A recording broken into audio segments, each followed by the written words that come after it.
Sometimes we spend so much of our lives trying to become someone better or new that we forget to kind of look behind us and ask ourselves a simple question. What are we still carrying? Maybe it's a belief someone handed us when we were kids. Maybe it's the need to prove ourselves. Maybe it's shame, fear, the pressure to always have the answers.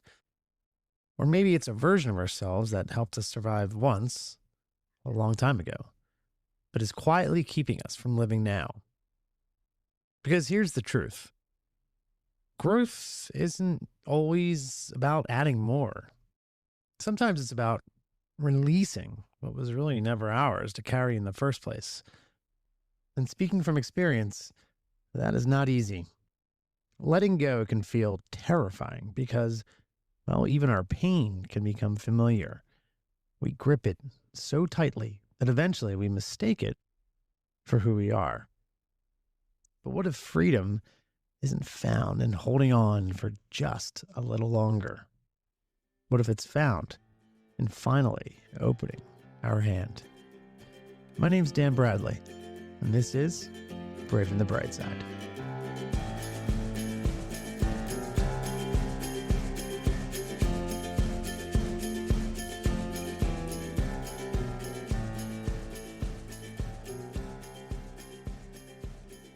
Hello, Brightsiders, and welcome back to, the Bright Side. John Ralphio is in the studio with me as we speak, single-handedly destroying that. Please don't knock that off the shelf. No. Okay. Well, all right. Thank you. Didn't really want that there anyway. If you're here in America, then you know it's officially summertime. We're right in the thick of it. The temperatures here in Philly reaching about, 100 degrees. It's pretty cool the way that works out. The Phillies are sitting just a couple games out of first place. So, my emotional stability continues to be directly tied to 9 grown men chasing a baseball around for about 3 hours. Boy, howdy, my favorite time of the year. John Ralphio is now readjusting the curtains. Yep, right there's fine. 2 holes is perfect. Thanks, buddy. Listen, if you're out there in the world, especially in the summertime in America, stay cool, stay hydrated. Well, I've got you here. Let's kick things off with a very special edition of the Feel Good News segment, shall we? In the honor of the 4th of July, America's 250th, this one is all about America's history. Think of it as a history textbook from Florida or Texas, where America has never done anything wrong, has always been the hero, and absolutely nobody asks any follow-up questions. So, let's get into the 8 feel-good news segments of America's past. Alrighty then. America, number 1, the world's first national park. In 1872, America created Yellowstone National Park, the first national park anywhere on Earth. Instead of selling off one of the most beautiful places on the planet, the country chose to preserve it for everyone forever. Today, more than 100 countries have followed that example by creating their own national parks. A single decision in the American West changed conservation across the globe. All right, kicking it off with a bang. All right, number 2, America helped eradicate polio. Man, these somehow feel outdated. For generations, parents feared summertime because polio outbreaks could leave children permanently paralyzed. Then in 1955, Jonas Salk introduced the safe vaccine. When asked who owned the patent, he famously replied, "Could you patent the sun?" The vaccine was never patented for profit. Did you hear that? Never patented for profit. The vaccine that everybody took, allowing it to spread rapidly around the world and save millions of lives. Boy, howdy. Number 3, the moon landing. On July 20th, 1969, NASA accomplished what once sounded impossible. Neil Armstrong and Buzz Aldrin became the first humans to walk on the moon, watched by an estimated 600 million people worldwide. It wasn't just an American achievement. It expanded humanity's sense of what was possible. Even today, that moment inspires scientists, engineers, and dreamers around the globe. America number 4, the world's biggest library. The Library of Congress is the largest library on Earth, housing more than 180 million books, photographs, maps, recordings, and manuscripts. It exists so knowledge can be preserved and shared, not just for Americans, but for researchers around the world. Number 5, America's national parks belong to everyone. They belong to everyone. Just going to read that one more time. The United States now protects more than 400 sites through the National Park Service, from battlefields and monuments to forests and deserts. I knew I was going to mess that up. Sorry about that, everybody. I mean, I hope they're protecting deserts as well, but deserts. Millions of people visit these places every year to learn, reflect, and enjoy nature. They're often called America's best idea because they're owned by everyone, not just a privileged few. America number 6, the right to vote expanded over time. American democracy has steadily grown more inclusive. The 19th Amendment to the United States Constitution guaranteed women the right to vote, and later legislation such as the Voting Rights Act of 1965 strengthened protections against racial discrimination at the ballot box. While the journey wasn't perfect, boy howdy was it not perfect. Each generation pushed the country closer to its founding ideal that government should reflect the voice of all its citizens. All of its citizens. All right. America number 7, the gift of public lands. Nearly 1/3 of the land in the United States is publicly owned, meaning families can hike it, camp on it, fish it, hunt it, or simply enjoy its beauty. Millions of acres have been preserved so future generations, not just the current one, can experience America's mountains, forests, deserts, rivers, and coastlines. And America number 8, the American spirit of reinvention. Perhaps America's greatest success story isn't one event at all. Over 250 years, people from every corner of the world have come here seeking opportunity. Scientists, artists, entrepreneurs, teachers, soldiers, nurses, mechanics, chefs, countless others have helped shape the country into something constantly evolving. America's history includes triumphs, mistakes, breakthroughs, and course corrections, but one thread has remained remarkably consistent: the belief that tomorrow can be better than today. And that's something to hold on to, for sure. The belief that tomorrow can be better than today. And that's your 4th of July edition of the Feel Good News segment. Happy 250th birthday, America. Like every family member, our story has had its highs and highs and lowest of lows. But it's also been filled with courage, invention, perseverance, and ordinary people doing extraordinary things. So, God willing, here's to the next 250 years. Happy Independence Day, Brightsiders. All right, let's switch gears to our upcoming interview, shall we? Today's guest is an entrepreneur, transformational coach, and emotional release practitioner, Catherine Clift. Through her work, Catherine helps people uncover the subconscious beliefs that shape the way they think, feel, and move through life. Together, we explore everything from self-worth and money mindsets to healing, entrepreneurship, and why so many of us unknowingly carry emotional baggage that no longer belongs in the next chapter of our lives.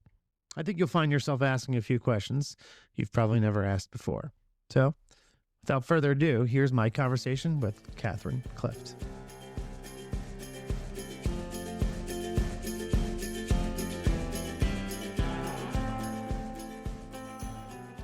Today's guest is an entrepreneur, transformational coach, and emotional release practitioner, Catherine Clift.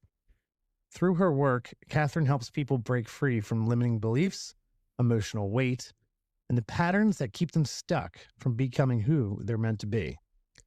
Her story is one rooted not just in personal growth, but in learning how to truly let go of fear, shame, self image struggles, and the pressure to constantly perform for the world around us.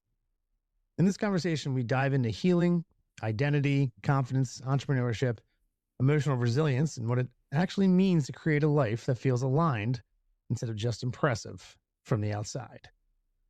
Without further ado, Catherine, how are you? I am fabulous. Thank you, Daniel. Yeah.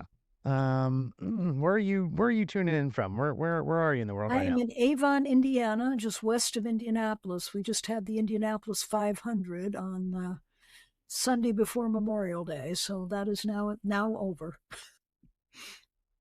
Oh, imagine it's kind of a big deal over that event. The greatest spectacle in racing. I know. I have never been to, I mean, I went to a practice one year, but I have never been to the actual race. Hmm. Interesting. Oh, very cool. So you still have never been to a race? I've never been to a race. Wow. Okay. It's actually impressive. Someday I'd like to check that out at some point in time. Yeah, 300,000 people, Um, 300,000 fans comes into Indianapolis. yeah, that's actually seems intense. Maybe not. Maybe I won't check that. That seems like a lot of people. I don't know. Oh, yeah. I take it back. TV's fine. Um, all right. Well, listen, let's jump right in. For someone discovering you for the very first time, Uh-huh. how would you describe what you do and who you help? Sure. Well, I am a well being guide and motivational speaker, and I help my clients uncover and clear the blocks that keep them stuck from reaching their potential and achieving their goals. I particularly focus on subconscious money blocks and worthiness issues. And for entrepreneurs, subconscious money blocks can really resonate with them because typically it's all very subconscious, it's a mindset. So if you're in a job, typically you won't be triggered by subconscious money blocks. It's only if you ask for a raise, it's going to come to the surface, or again, if you start your own business. Because what so many people don't realize is the mind's job is to keep you safe. It doesn't care if you thrive, it Mm. wants you to survive. And when you start your own business, the mind basically comes up with a lot of self doubt like, you've never done this before. Who do you think you are? You're going to fail. It's like, it's basically getting out of your comfort zone because Yeah. everybody has a subconscious wealth set point, and you really won't know what that is until you get out of your comfort zone. And as I said, there's two basic situations where you will do that as far as money, and one is ask for a raise in your job or start a business. Yeah. I mean, I can attest to that. I'm wildly, especially when it comes to money, right? I'm kind of Oh always yeah, icky around it. And yeah. also, when I'm And, trying to and launch what I Braving the find, Bright Side is the yeah, company. It's, I'm sorry to interrupt you. What I find is, Daniel, that women coaches and holistic entrepreneurs have a tendency to undercharge for their services. It's almost like they have the attitude, interesting. well, I want to help as many people as I can. I don't want to have to charge too much so they can't afford me. But what they don't realize Mm, is they are undervaluing themselves by doing so. And so many of them will not succeed because of that. Hmm. mm, interesting. Um, well, before we move forward all that, let's talk about who you are, Catherine, and where you're coming from. Before becoming a coach and an entrepreneur, who were you, like emotionally and mentally? Who Oh, were you believe, before all believe it this? or not, for 25 years, I was in a call center.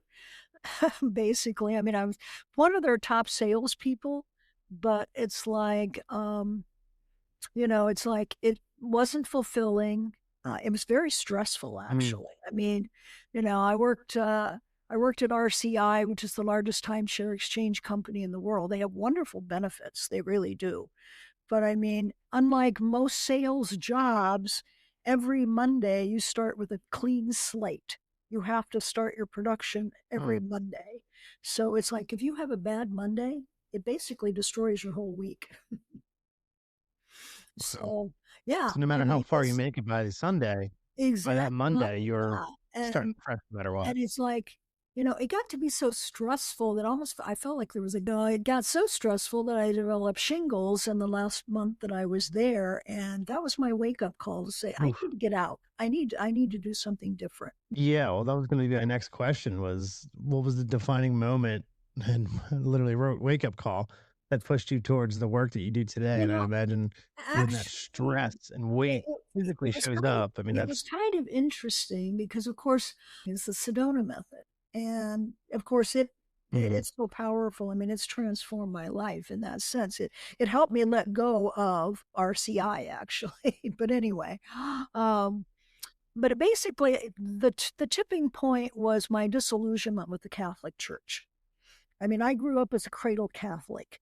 And and Mm. breaking a rule is something that I find that I can't do very easily. So, the Catholic Church is very good on rules. So we got to Oh, a yeah. point where we had this Catholic priest or pastor who was extremely conservative and very judgmental. And I got very disillusioned with him. And I thought, I need to find something else. So I don't know how it actually was, but I actually started getting a lot of self help, personal growth material from Nightingale Conant in from I think it was from St. Louis that they were based in, and I happened to get a flyer from the Course in Miracles with me because it said the opposite of love is not hate, it's fear. And that really resonated with me. Mm. And I ordered the Course in Miracles and I really delved into it. And I thought, well, this is my key to happiness in this life, and I don't need to do anything else. And I happened to find a support group or discussion group of A Course in Miracles. And it was the same time that I was kind of disillusioned with the Catholic Church. And they told me about a retreat. And this was probably trying to think it was probably in 2000 and I don't know, it was 2014 or 2015. But anyway, when I went to an advanced retreat in Sedona, I discovered, I asked one of the participants just off of that top of my head, I said, "What do you do?" And she said, "I'm a life coach." Well, I had never heard of a life coach. And I said, "Tell me more." So she just told me what she did as a life coach. And I knew she was describing my dream job. And I was like, I kind of looked Mm. at her and I go, "And people pay you to do that?" And she said, "Yes." And so when I got home from the retreat, what I didn't realize was that Hale, the facilitator, was an affiliate of a lady called Christy Whitman, who was doing a life coach program on the law of attraction. So I was fascinated with that. So I enrolled in that and I got certified in the law of attraction. But I thought, no, it's kind of a little too woo woo. I can't, I can't I can't really market that. I can't really promote that as a coach. And so the facilitator of that program also was a hypnotherapist, and I was fascinated with hypnotherapy. So I got certified in Mhm. hypnotherapy. But again, it's fairly woo woo. Most people have never, don't know about hypnotherapy. It's not that practical, so to speak. And I thought, well, I just didn't have the con promote that either. Well, It's hard then for people to believe in it, is what you're yeah, saying when you say woo woo, exactly. right? Yeah, you got to find the right people. Yeah. Well, then I found Margaret Lynch Rainier, who did Tapping into Wealth as far as your money blocks. And of course, I have money blocks and still probably do. And I thought Mm. this was going to separate me from all the life coaches. So it was I mean, I loved it because she had like 8 complete modules where it was kind of like a coach in the box, kind of like, like business in a box. This was coaching in a box. I mean, every module had scripts to it, it had everything. So it was like, this is a no brainer. So yeah, I got certified Mhm. in that. And I delved into it. The more, of course, I realized it's really not about money. It's about worthiness. It's about your subconscious beliefs. It's about worthiness issues. It goes back to your childhood. Like you learn, it's like, what did your parents believe about money? What did your parents believe about rich people? And what you do is you basically suppress those beliefs into your subconscious, and they start playing when Mm. you try to earn money, or when you try to break through that well set point. That's when the subconscious wakes up and says, whoa, whoa, whoa, wait a minute, you're not at that level, you've never been at that level. So that's where it comes from. Right. Mm. Interesting. Like it almost wakes up and calls you like imposter syndrome. Like you're not supposed to be here. You're not supposed to be looking at all this. Exactly. Um, Yes. yeah. I think it's interesting. You speak of, insecurities and fears that you have to work through. I feel like when people see entrepreneurs, they see confidence. There's a certain entrepreneur out there. They see confidence in there. What insecurities and fears do you have to work through behind the scenes? Anything you had to let Behind the go scenes, in order to get to the well, next level. I think I still have this fear of running out of money. Even though I'm pretty well financially Mm, set now, it's like I have this belief that in order to feel value, I have to be making money. I can't just, I can't just take it mhm. from my retirement account. It's like I don't know where I don't know where that belief came from, but it's almost like you're not valuable unless you have the ability to earn money, right? Mhm. Yeah. Yeah, Yeah. and if and it's like, so it's almost like, uh I have to let go of the idea that, you know, your earning equates to your value, and that's not true. Your worth, your self-worth. Exactly. Yeah. Exactly. I think It's it's tied to interesting your value. you say Exactly. that. Yeah. Um, I like that you say that that's like one of the hardest things for you to let go because I feel like a lot of people um nowadays, or probably for most of humanity, um equate their self-worth with Exactly. money. And it's Exactly. more so nowadays, like, it's hard not to do that. It's hard not to, again, Well, with and social media and whatnot, kind of well, and beating you they over the head set with their like, hey, I'm goals going on on this. vacation. This person's going here. Yeah, And exactly. It's like, well, if I'm not Mm. an achiever, then I'm not valuable. If I'm not achieving something, then I'm not Right. valuable. I think a lot of people, particularly women, burn out that way. It's like, I have to prove Hmm. my value by showing that I can earn a certain amount or whatever. Yeah. Yeah. I mean, society really puts way too much emphasis on earnings, or, how people see you as valuable. Yeah. Yeah, for sure. I mean, it goes back to when people say, hey, what do you do? Or who are you? Exactly. Most people's answer will be their job and Exactly. or what they do Yes. for a career. And it's, Yep. again, like it's Yep. not necessarily who you are. Yep. Um, yeah, interesting. What's something people misunderstand about, because a big thing of what you do is, letting go, which Right. leads to healing, which leads to transformation. What's something that people misunderstand about that process of healing, transformation, and personal growth? It's always dirty, it's rough, but like, what do people not realize what it Well, I takes and think, what and that again, means? my work is very, very deep, and some people may not want to go deep. I mean, I uncover a lot of skeletons in the closet. And if you're not willing, and this is just it, if you can't get in touch with your feelings, then it's going to be very difficult to really do that transformation. I mean, so many people stuff their feelings, and they don't, I mean, it's almost like, I think particularly men, it's like, well, being emotional is not acceptable or whatever. So, it's like, Hmm. then it's like, well, if I get emotional, that shows my weakness.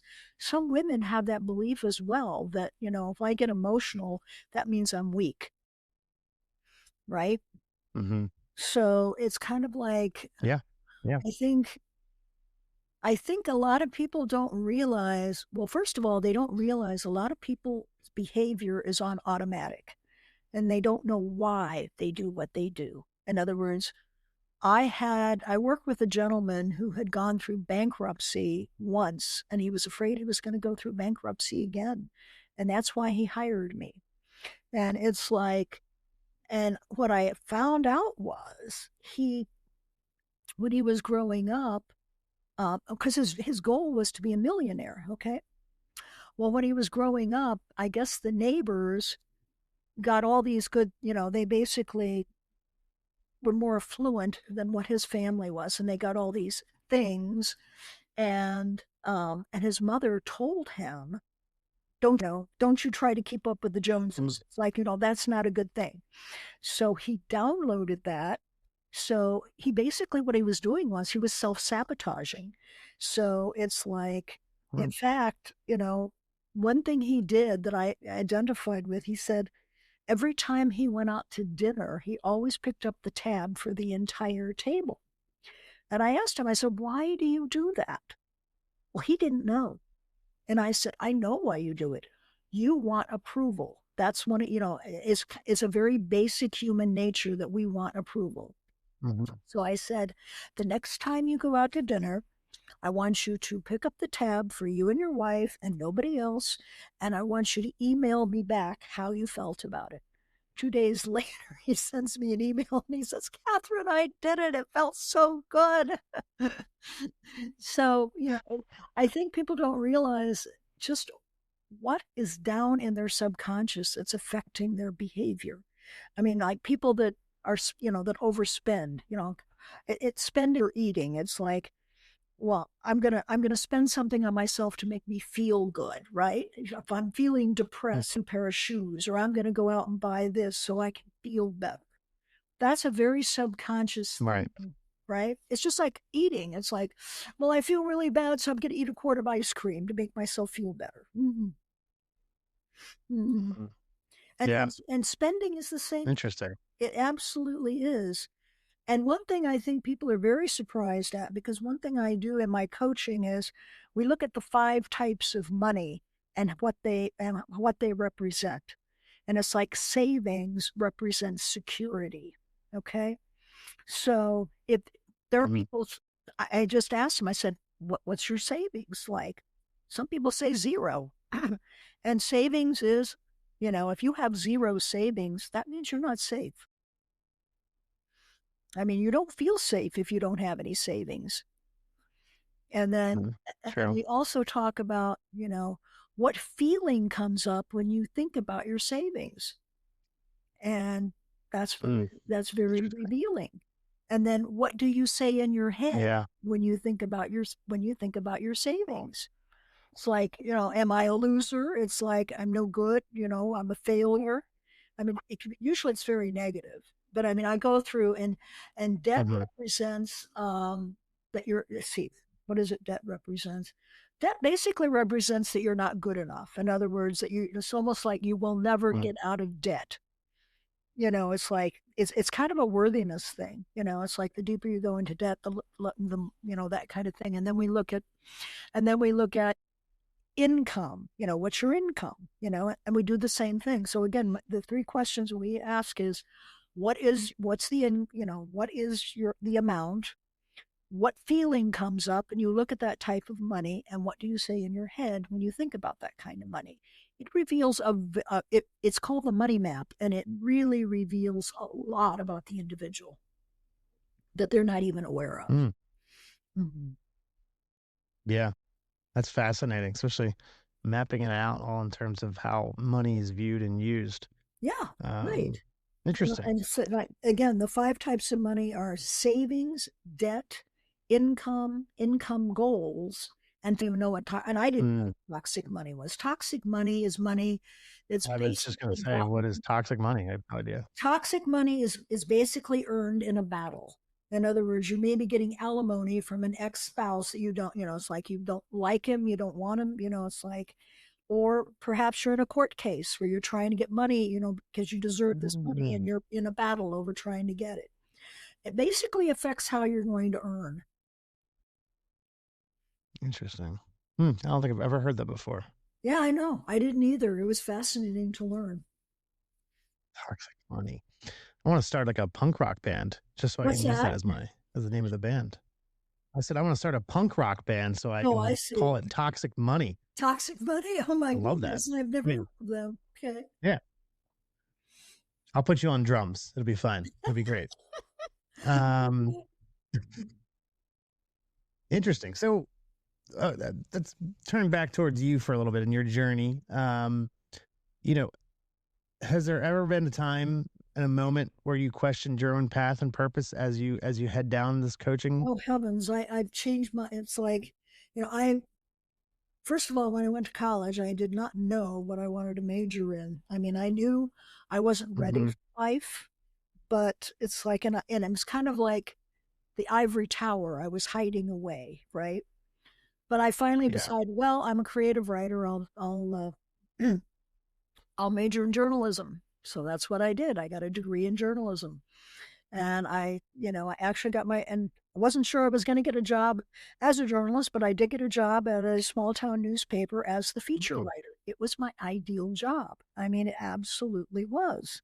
And I got to interview me too because Wow.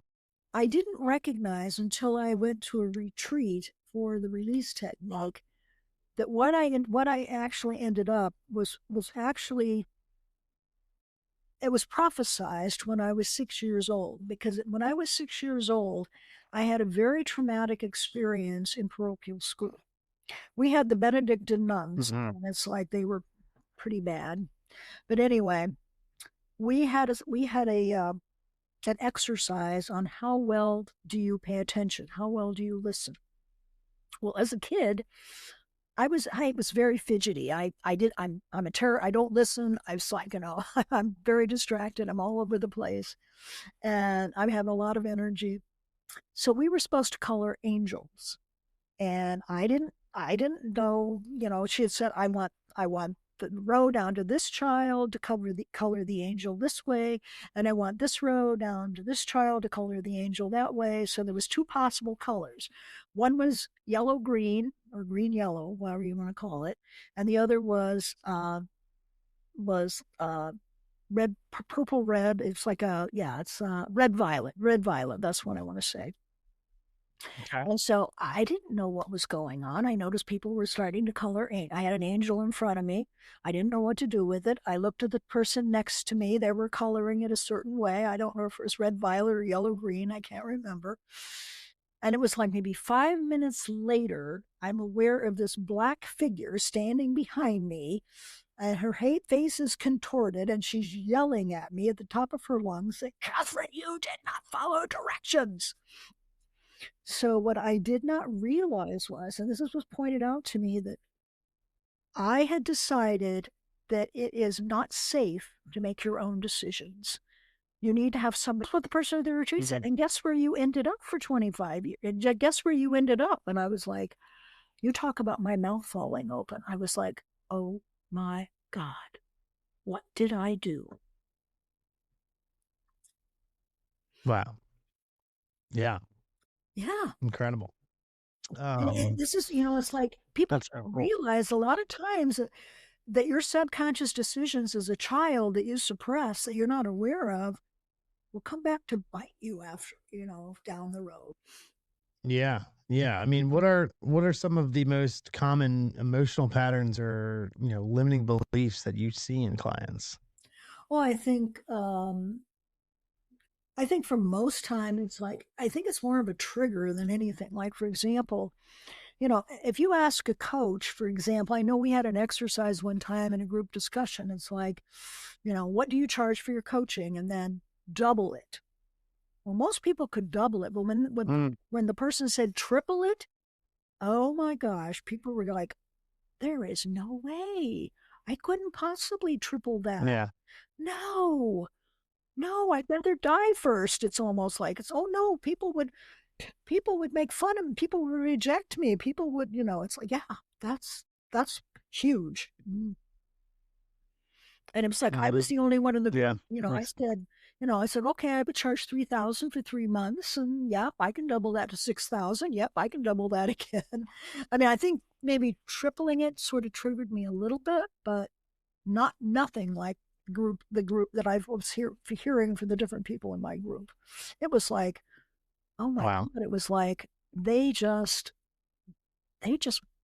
couldn't believe it. Mm.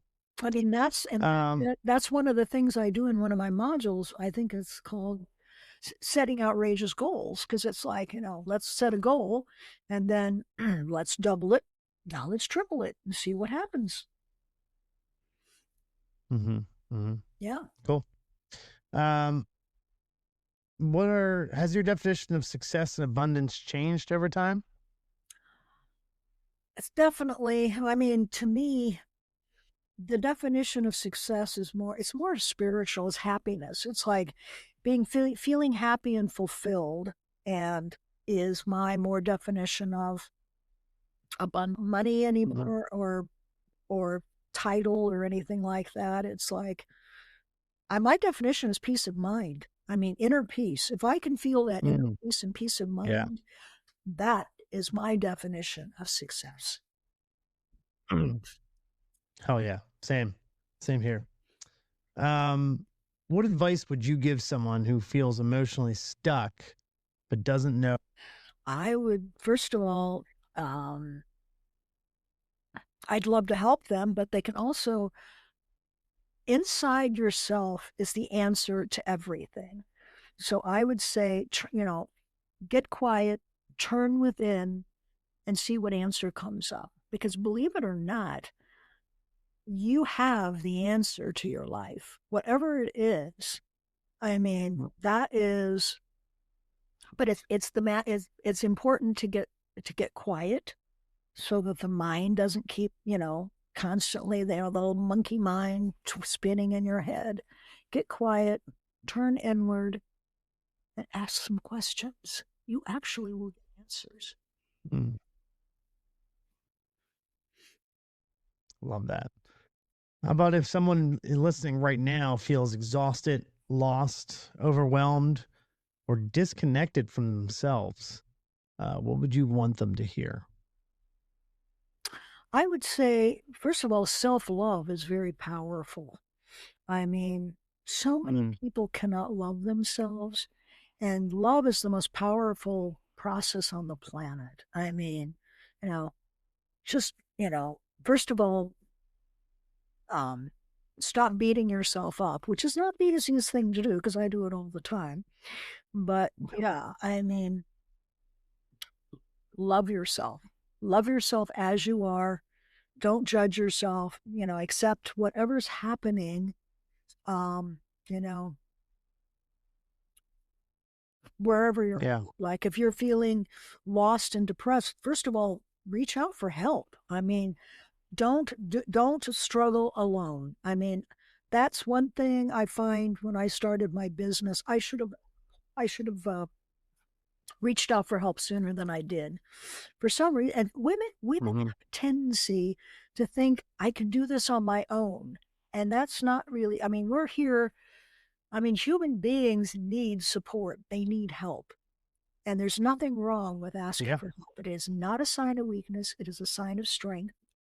And yeah, if a person feels lost and stuck, reach out for help. I'm one resource. I mean, I'm not the only resource. I mean, if they have a friend they can talk to, or, women, like, women have a tendency to, yeah, I need to talk, I need to connect, whereas men have a tendency, like, they suffer, like, I've got to be strong, I can't let this show, right? Hmm. Right. Right. I can't show a weakness here. Um, well, I got one more question for you, Catherine. Great. You ready for this? Would you like me to lead you What through a are simple example of the Sedona method so you can experience it for yourself? And then the audience can see what. Oh, that'd be amazing. Let's do it. All right. Yeah, Well, let's hear it. Let's all hear right. the Sedona method. Well, first of all, what I want you to do, first of all, I want to show you how easy it is. So I want you to pick up a pen, hold it in your hand. Okay. All right. And I want you You to got it. roll the pen around on your hand. Okay. You will notice the pen represents your feelings, your hand represents your consciousness. Notice that the pen is not attached to your hand, just as your feelings are not attached to you. Okay. Now I want you to close your hand over the pen and grip it as hard as you can. Okay. Okay. You're going to notice two things. Number one, the more you grip it, you're going to find out, oh, it's really uncomfortable, right? But you're also going to notice it's very familiar. And that's why we hold on to feelings, because they're so familiar to us. We don't say, I feel sad or I feel angry. We say, I am sad, I am angry. And that's what gives it power. Okay. Now I want you to turn your hand over and let it go. That's how easy letting Okay. is. Okay. Now, what I want you Mm. to do is, and I want you to put your hand over your heart because you let go from the neck down. The mind will try to help, but the mind will only get in the way. Okay. Now, what I want you to do is, I want you to think of a situation or person that bothers you, that doesn't give you any peace or seems unresolved. Okay. And I also, now, when you think about that situation or person, what feeling comes up? Is it sadness? Is it angry? Is it overwhelm? What is the feeling? And I want you to rate the feeling on a scale of 1 to 10, 10 being the most intense, 1 being the least intense. Okay. Okay. All right. Now, Got it. do you notice that that the feeling does that how you feel about it does not solve the problem or doesn't help in any way? Mm-hmm. Okay. Would you be Very open much. Oh, yeah. to, would you allow that feeling to soften and relax and dissolve? Yes or no? Yes. All right. Would you allow that feeling to soften and relax so that you could be more free? Absolutely. Okay. And when would you be open to allowing that feeling to soften and relax so that you could be more free? Mm. I'm guessing right now. Good. Do you now let that feeling go just for now?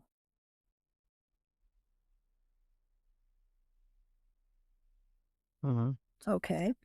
Now get in touch with the situation or the person and rate the feeling on a scale of 1 to 10. Did you notice that the feeling dropped? Do you notice your number drop? Absolutely. Yeah. Yeah. And look how simple that was. Mm-hmm. That is about as simple as you can Very get. cool. Yeah, you can do that in your sleep. It's amazing. Yeah.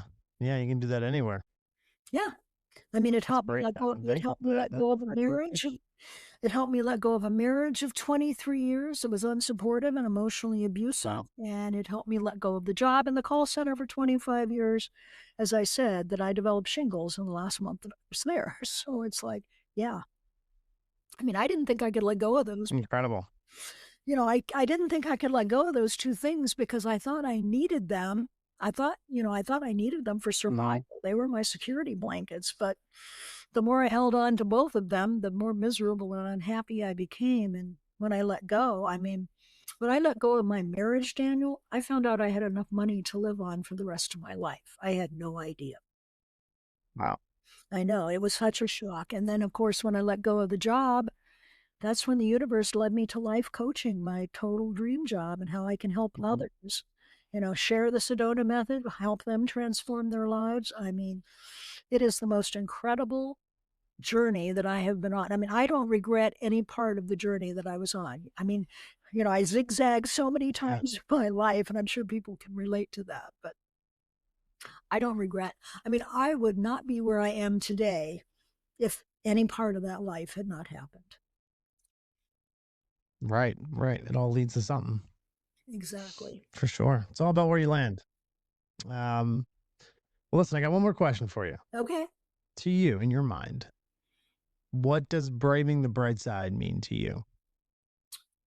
Braving the bright side is kind of like what I did. Braving the bright side is looking for happiness, looking for the positive, looking for what's positive in life. I mean, right now, Daniel, there is so much negativity going on in life and stress, the economy Yeah. and everything Yeah. else.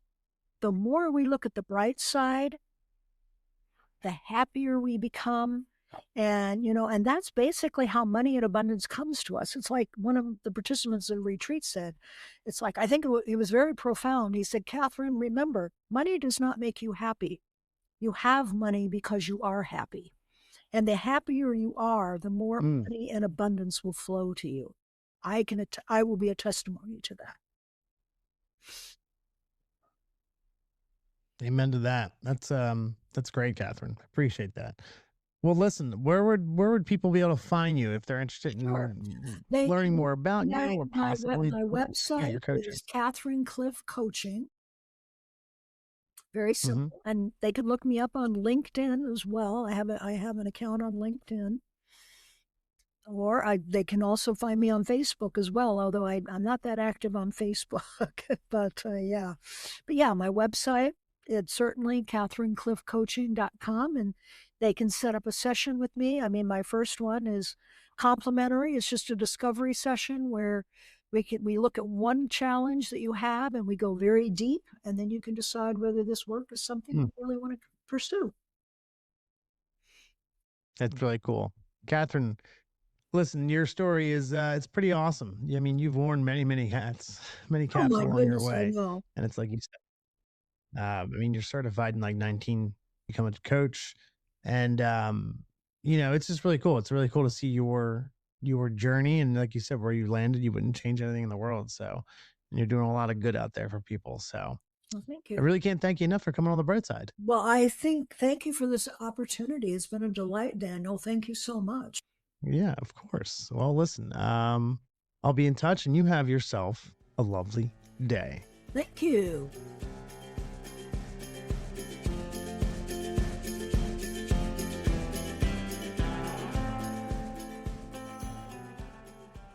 A huge thank you to Catherine for joining us today and for such an honest conversation.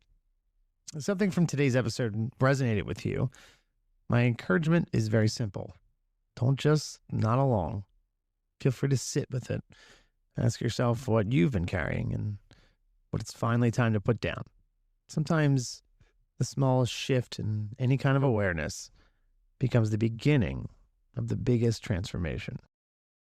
If you enjoyed today's episode, be sure to follow Braving the Bright Side on Apple Podcasts, Spotify, YouTube, or wherever you get your podcasts.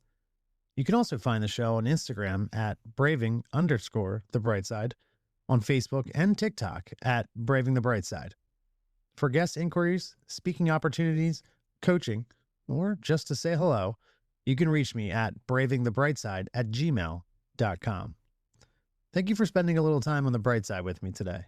Until next time, keep braving it. One step, one sunrise, and one piece of baggage at a time. Hey, happy 4th of July to all of you who celebrate. I'll see you next time.